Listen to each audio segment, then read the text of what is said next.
Joe Witt Jr. will not be returning to the team, which is going to start fresh at both coordinator spots under head coach Dan Quinn. Kingsbury was, of course, hired as the Commanders' offensive coordinator prior to the 2024 season. That was Jaden Daniels' rookie year. The two went 14-10 together in Daniels' starts, compared to 3-7 in the 10 games he did not start.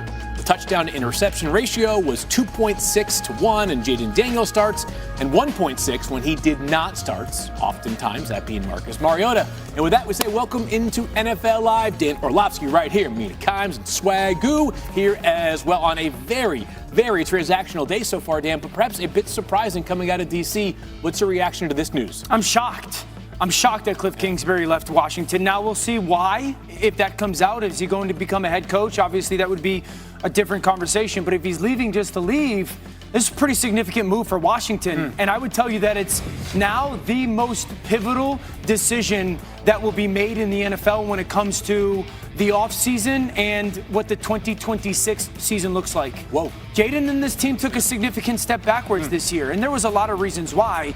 But who's going to replace Cliff Kingsbury? Because the third year for the rookie quarterback is the expected year of, hey, there comes this big jump. And there's some pieces that Washington needs outside of just that. But who's going to fill that role to take Jaden and this offense to the next level? Throw out names. Josh McCown from Minnesota. Is he ready to take the next step? Grant Udinski, who's the offensive coordinator in Jacksonville, does he want to go become his own play caller? Davis Webb, who's in Denver as the quarterback coach, does he take that next step? And then maybe Mike LaFleur, who had to stop Matt's little brother with the New York Jets, now in LA. Like, those are names right now that I think have to be at the top of a list. I'm glad you went with names, Dan, because it feels weird to me. I think weird is the word that I would associate that with. Unless Cliff Kingsbury went into the office of Dan and said, look, man, I want to try to become a head coach again, and the only way I'm going to do that if I leave this position. Now, again, you look at the record and the graphic that Phil just read off, babyface, and it was a lot of success. The injuries are a big part of the loss column for Jaden Daniels as well, not having him for a large majority of some of these seasons. So that's the first thing I thought, just weird. And I know it went bad in Washington this year, which I put more on Jaden not being available and some things obviously around him. But the only thing that I could come up with is Cliff wanted to go become a head coach in this cycle where so many jobs opened up, and felt like the only way he could do it was to get out of this right now so he could start interviewing. But I thought you could do that anyway. And they would grant him permission to do so. So it just feels weird. That's the word I would associate with it. Yeah, part of the reason why I wouldn't love this if I was a Washington fan is there are not many offensive names available, right? Like Dan was listing names. Basically, a lot of those guys are offensive coordinators who don't get to call plays, which maybe could work out. It's a bit of a mystery. Obviously, some of the McVay guys have worked out. But we're going to talk about head coaching jobs and head coaching opportunities as this show goes along. I have been hard-pressed to come out with offensive options. There's a lot of really good defensive coaches. This is a bad time to need an offensive play caller in general, I think. As far as what happened in Washington and sort of the job that somebody would be taking, I put it much more on the roster and, frankly, the GM than I do on coaches on both sides of the ball, honestly.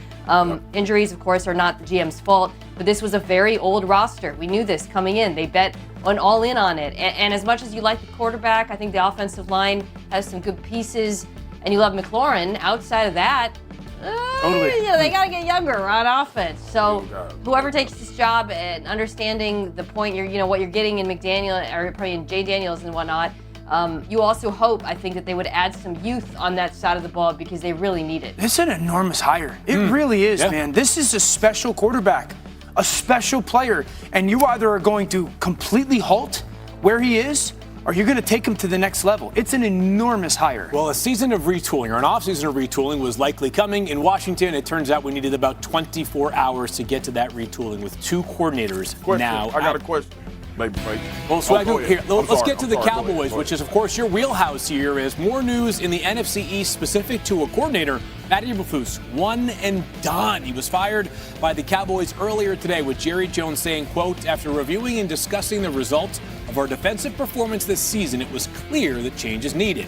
This is the first step in that process. and we will continue that review as it applies to reaching our much higher expectations. All right, so he was the third defensive coordinator, was Eberflus, in the last 3 seasons for the Cowboys, and it's easy to see why they wanted yet another change. How about this for Cowboys ranks? Points per game, last. Pass yards per game allowed, last. Third down defense, last. Efficiency in EPA, also last. So this was a terrible defense no matter what way you slice it. But Swaggy, I do think it is at least worth positing this question. Was the Cowboys defense last year more of a Matt Eberflus issue or a Cowboys defensive personnel issue? Personnel issue. Look, Phil, ain't no good coach ever existed without good players.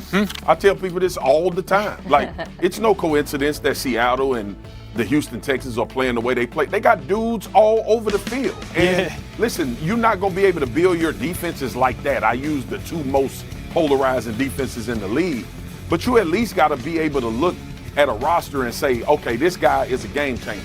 Quentin Williams, I believe, is a game changer. I believe he can be more of the stout guy in the middle. But we know you need more. That's why we had the visceral reaction when Michael Parsons was let go from this team. It wasn't necessarily about the relationship, and I get the business part of it and all of that.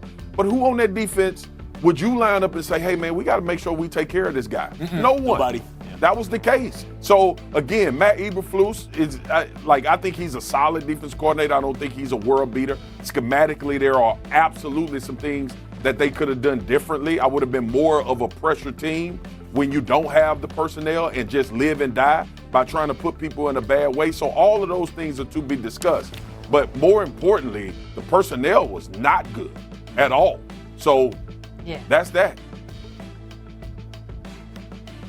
This is how I think about the Cowboys defense. Marcus and I are both on remote right now, and we look great from top up. I love your jacket. I can guarantee you we're both wearing sweatpants. Shorts on. Right? You can't see it, but we got sweatpants on.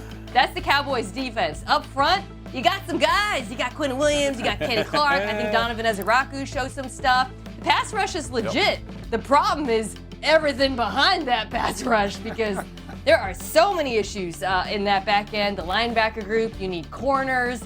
It was a talent issue far more so than a coaching one. And that's not to say Eberflus should have kept his job. The results are what they are. We saw a lot of coverage busts. Some issues, obviously, that do stem from the scheme. But for the most part, this is a talent problem, and this is a defense that desperately needs more talent at the second and third level, and frankly doesn't have much cap space to do so this offseason. Does that make me, since I live here in Connecticut and in studio, am I like the Texans defense then? Yeah, I'm combined. You're fully dressed. I'm the Texans defense. You're a babyface. This is the best day of the year for me. Huge. I'm going to ask a question to you two, okay? And I'll have Marcus, you answer it first. So, like Raheem Morris, Jonathan Gannon, Jim Schwartz, those are the names that immediately come to my mind. The Cowboys have two really good defensive tackles, right? And then speedy linebackers. Marcus, which out of those three guys do you think at least best fits at least that starting point with scheme? And then Mina, you after him. Raheem Morris.